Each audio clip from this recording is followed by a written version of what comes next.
স্বরাষ্ট্রমন্ত্রী সালাউদ্দিন আহমেদের কক্সবাজার সফরের খবর রাখছেন সহকর্মী মোহাম্মদ হোসাইন। যুক্ত হচ্ছি তার সাথে। হোসাইন, স্বরাষ্ট্রমন্ত্রীর কর্মসূচিগুলো সম্পর্কে বিস্তারিত জানতে চাই। আজকের দিনে আর কোনো কর্মসূচি বাকি আছে কিনা?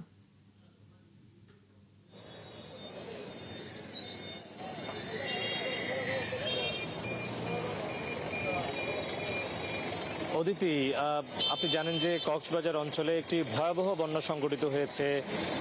9 দিনের টানা ভারী বর্ষণ এবং পাহাড়ি ঢলে এই কক্সবাজার এলাকার পেকুয়া, চকরিয়া এবং মাতামুহুরী উপজেলা অধিকাংশ জায়গা প্লাবিত হয়েছে। ফলে এখানকার মানুষের মধ্যে এক ধরনের দুর্বিষহ অবস্থা তাদের মধ্যে রয়েছে। এই বন্যার ভুক্তভোগী 7 লক্ষ মানুষ রয়েছেন এবং সরকারি কাজে ব্যস্ত থাকে স্বরাষ্ট্রমন্ত্রী। তিনি এই এলাকারই সংসদ সদস্য, কক্সবাজার চকরিয়া পেকুয়া 1 আসনের সংসদ সদস্য। তিনি আসতে পারেননি। আজকে তিনি সকাল থেকেই সরেজমিনে প্রত্যেকটি জায়গায় যাচ্ছেন যেখানে ক্ষতিগ্রস্ত হয়েছে, সেই ক্ষতিগ্রস্ত জায়গাগুলো পরিদর্শন করছেন তিনি। একটু আগেই হারবাংয়ের, আমি ঠিক যে জায়গায় আছি, হারবাং ইউনিয়নে হারবাং হাই স্কুল মাঠে ত্রাণ সামগ্রী বিতরণ করেছেন এবং তার গাড়িবহর আমার সামনে দিয়ে মাত্র বেরিয়ে গেল এবং এর পরবর্তীতে তিনি পহরচান্দা মাদ্রাসায় তিনি ত্রাণ বিতরণ কার্যক্রমে অংশগ্রহণ করবেন। এর আগে সকালে তিনি শাহজালাল আন্তর্জাতিক বিমানবন্দর থেকে নেমে তিনি কিন্তু সরাসরি চকরিয়ার ফাঁসিয়াখালীতে আসেন, সেখানে ত্রাণ কার্যক্রমে কিংবা কর্মসূচিতে অংশ নেন। এর পরবর্তীতে মাতামুহুরী সংলগ্ন যে বসতি রয়েছে, কুচপাড়া নামক একটি এলাকা রয়েছে যেখানে ব্যাপক ভাঙনের শিকার হয়েছে সাধারণ মানুষের ঘরবাড়ি। ফলে সেই ভাঙন দেখার জন্য, বেড়িবাঁধ দেখার জন্য তিনি সেখানে গিয়েছেন এবং সেখানকার মানুষের সাথে কথা বলেছেন। তিনি, আমরা সাংবাদিকদের তার সাথে কথা বলেছি, তিনি বলেছেন যে এখানকার যে ক্ষয়ক্ষতি হয়েছে তা জরিপ করা হচ্ছে।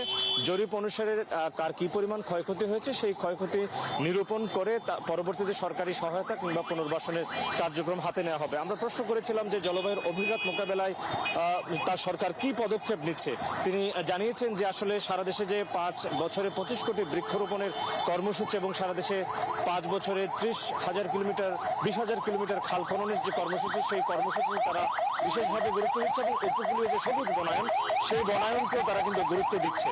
ফলে এই অভিঘাত মোকাবেলায় তাদের প্রস্তুতির কথাও যেমন জানালেন এবং ত্রাণ সামগ্রী বিতরণ সহ এখানকার মানুষের যে ক্ষয়ক্ষতি হয়েছে সেটির পুনর্বাসনের জন্য জরিপের বিষয়ে বিশেষভাবে গুরুত্ব দিচ্ছে।